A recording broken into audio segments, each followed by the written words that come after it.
Welcome back to Learning Out Loud. I'm Bronson, learning AI so you can use it in real life, one everyday problem at a time. So grab your coffee and let's get into it. Last video, I mentioned my wife wouldn't touch AI until I used it one time to plan a whole trip.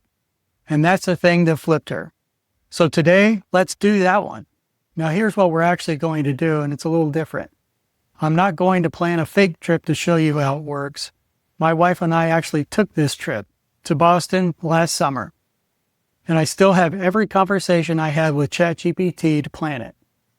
So I'm going to open up the real thing and show you exactly what I typed, exactly what it gave me back, including the part where it actually got something wrong and I had to catch it. Fair warning, this was not one magic prompt.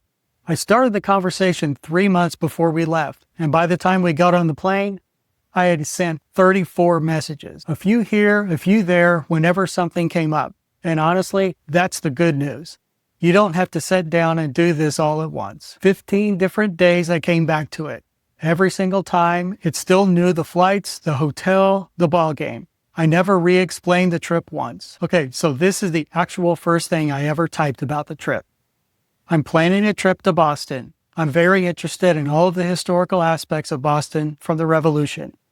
Can you provide some recommendations on places to visit? That's it. That's the whole thing. No magic words, no act as a travel agent, no formula I read on the internet somewhere. One sentence the way a normal person would say it. So if you were waiting to learn to write the perfect prompt before you got started, you're not waiting on anything. That's the bar. And then I just kept asking, where should we stay? Is Boston safe? What's the weather like? I'm from Texas, so how does a Boston summer compare to Texas summer? Just regular questions. Now, here's the message where it actually built the trip for me. And this is the closest thing to a trick that I've got. I told it the stuff that was already nailed down. Help me build a day-to-day itinerary. We'll be in Boston Thursday, July 24th through Monday the 28th. The one thing already scheduled is the Red Sox game at Fenway on the 27th at 1:35. Plan out what we should do on which days so nothing's double booked. So the flight times, the one thing fixed, which was the ball game, and then just a list of everything we wanted to see. Freedom Trail, Paul Revere's house, Bunker Hill. Notice I didn't tell it when to do any of it. That's its job. I'm not going to make you read the whole thing. Just let me zoom to one day. Here's Friday. Look at this. It didn't just hand me a list of 12 sites. It put them in walking order. It starts me at Boston Common, which is where the Freedom Trail actually begins. It drops me at lunch at Faneuil Hall, right about where we would be at noon. That's the part that would have taken me a whole afternoon. And look at this line. Granary Burial Ground. The grave of Sam Adams, John Hancock, and Paul Revere. Now, 10 days before this, in my second message ever, I'd asked about Sam Adams. And I never brought it up again. It just remembered that's what I cared about, and it put me right at his grave. Okay, now this is the part I really want you to get, because this is the actual skill. A few months later, my wife and I decided we wanted to add a whale watching tour. That's about 4 hours in the middle of a trip that's already pretty full. Watch how I ask, because it's not fancy at all. I need to make an adjustment. We'd like to do a whale watching tour that's about 4 hours in total. How can we fit that in? And it didn't just cram it in somewhere random. It came back with options. Here's Monday morning before your flight. Here's Sunday before the game. I picked one, and then a couple of messages later, I said this. Let's move the Boston Tea Party Museum to Monday morning. And it moved it and rebuilt everything else around it. No starting over. I didn't retype the flights or the hotel or the ball game. It already knew all of that. So here's the thing to take with you. It's not a vending machine where you put in one prompt and take whatever falls out. It's a conversation. You get to say no, not like that, as many times as you want, and it never gets tired of you. And just to show you what all that back and forth adds up to, here's that same Friday by the time we actually flew. Back in April, it was one thing. Walk the Freedom Trail, start at Boston Common. And by July, it's got an 8 a.m. tour of Fenway Park in front of it. And that came from a completely different conversation. It's got the old taverns, Green Dragon, the Bell in Hand, worked right into the walk because they're on the trail. I didn't rebuild any of that.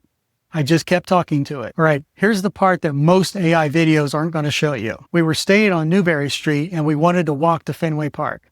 So I asked for a good, safe walking route. And it gave me 2 of them.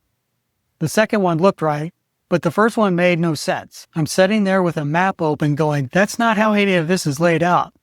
So I pushed back and I said, that original route doesn't make sense based on looking at a map. Are you sure those directions are correct? And it said, you're absolutely right to double check that. And you're correct. Thank you for catching that.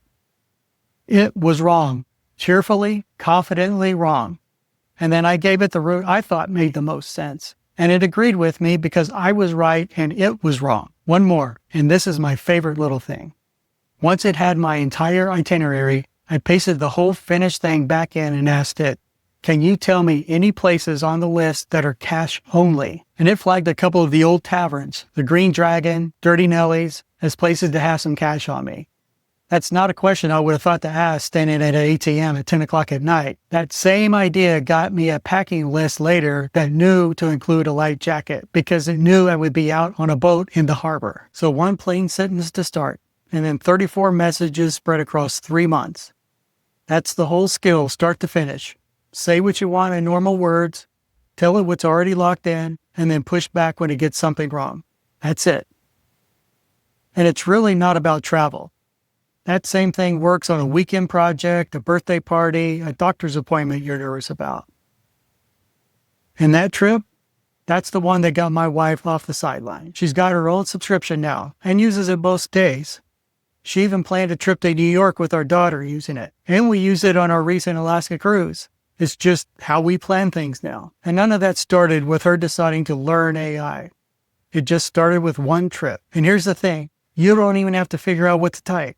I took every message I sent on this trip and I put it in a doc with all the personal stuff blanked out. So you can just drop your own trip right in.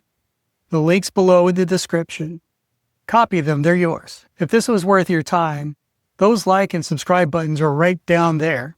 Costs you a second and helps me out a lot. And it's really how YouTube figures out how to show the next person who could use it. And just like that, you know something you didn't know 5 minutes ago. See you on the next one.